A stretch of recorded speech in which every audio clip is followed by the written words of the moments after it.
This is Keep It Electric with Tremayne Person, episode 39.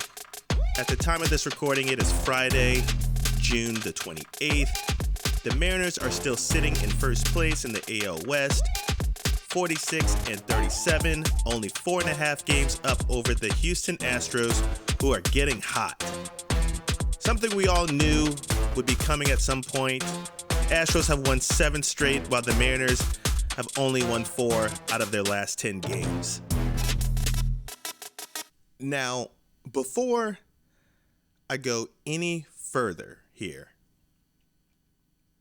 screw MLB The Show.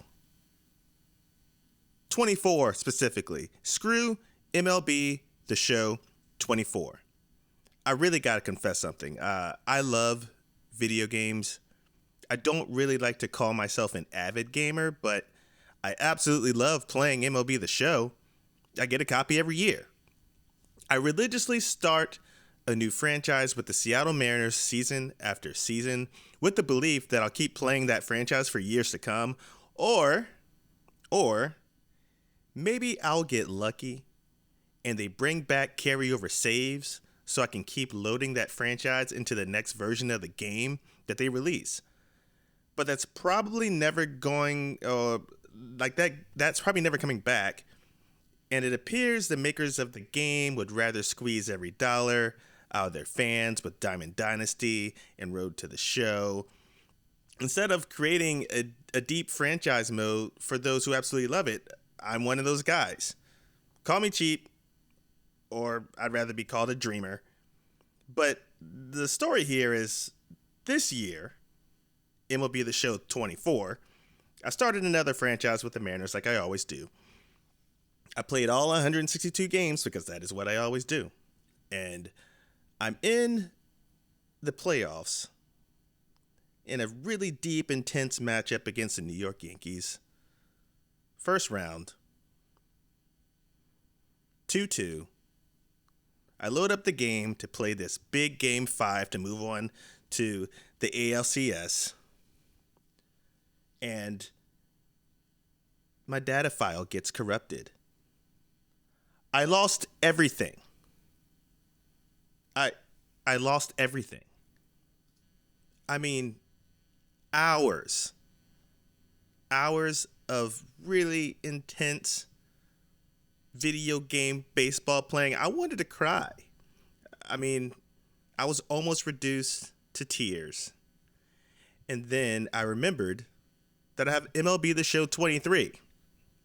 So I loaded up my franchise not loaded up. I just revisited the franchise I had in MLB 23. And then I learned what I probably already knew, which is that the show is basically a copy-paste job. The only thing that I'm really getting when I get a new copy is better cosmetics, I guess. You know, more updated uniforms, a little polish.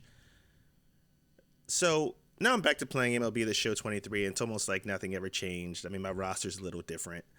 But at the end of the day, screw MLB The Show 24 for wasting my freaking time. Will I get 25? Probably. I just needed to get that off my chest. Anyways, more importantly, the Mariners are in the midst of a steady thrashing. First, it was by the hands of the last place team in the NL East, the Miami Marlins, who are dealing with a beleaguered starting pitching rotation and trying to make up for a dumpster fire of a franchise that the previous front office left them. Then the Rays beat them down too.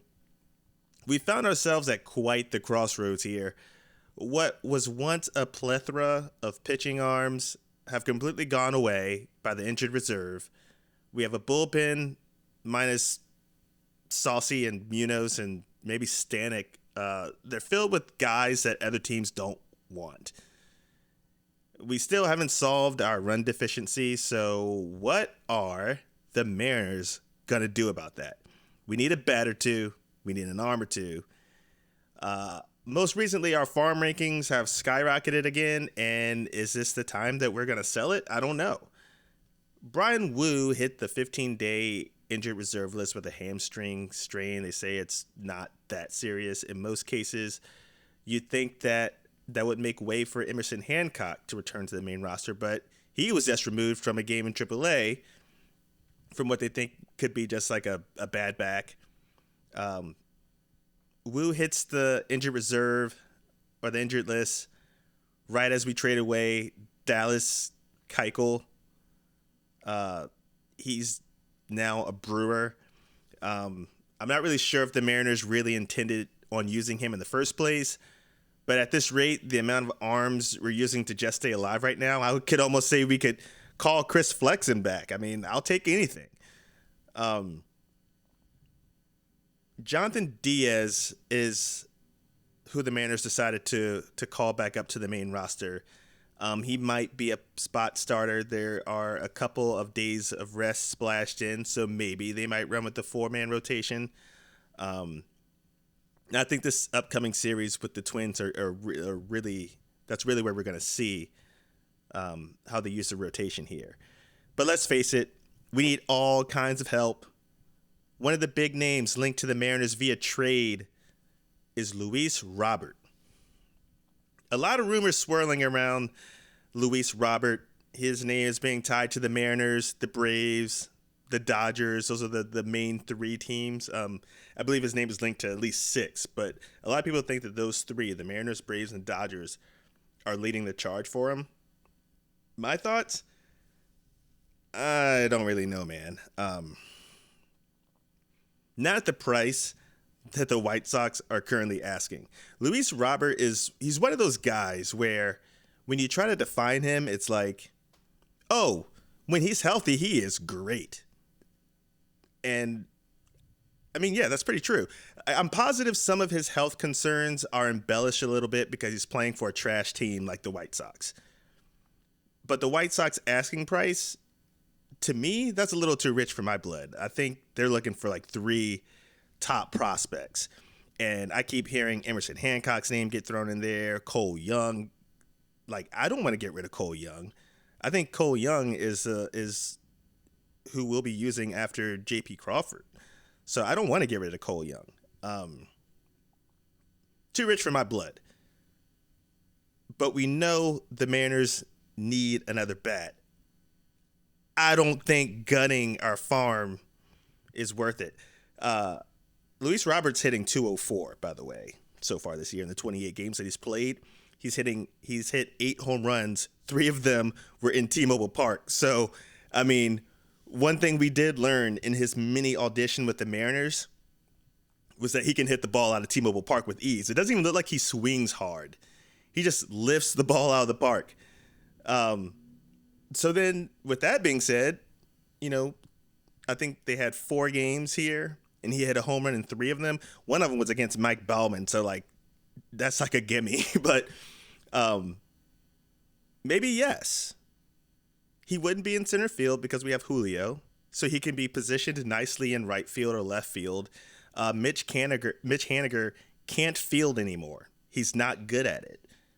So Robert would definitely fit the bill for fielding and provide a big boost in hitting that we truly need. Again, the downside being he's hitting 204. That's not, that's unfortunately, that's like good for second on our team, but still, that's not great. Other names being tied to Seattle are Pete Alonso, Jazz Chisholm Jr., Randy Arozarena, Vladimir Guerrero Jr., and Bo Bichette. We're not going to get more than one of any of those names. But we'll definitely have some time and have an opportunity to dive into that a little more as we approach the trade deadline at the end of next month. Tonight, the Mariners start a 3-game set with the Minnesota Twins. The Mariners' home and away splits are really just out of this world. The Mariners are 27-12 at home, and they're 19-25 on the road. It's mind-blowing to see those kind of splits when for years, the Mariners were more of a road warrior team. A lot of times they would have a winning record on the road and a losing record at home. So hopefully some home cooking will get them out of the slump that they're in. That East Coast road trip was tough. The Mariners will be sending out Logan Gilbert tonight. Bryce Miller on Saturday. They haven't announced the Sunday starter. It could be Diaz, but I think it will depend on how these first two games go. They have a rest day on Monday. They also just had a rest day yesterday, so they could potentially send out Castillo if they need a W on Sunday. That's it for today. Until next time, keep it electric. Go Mariners.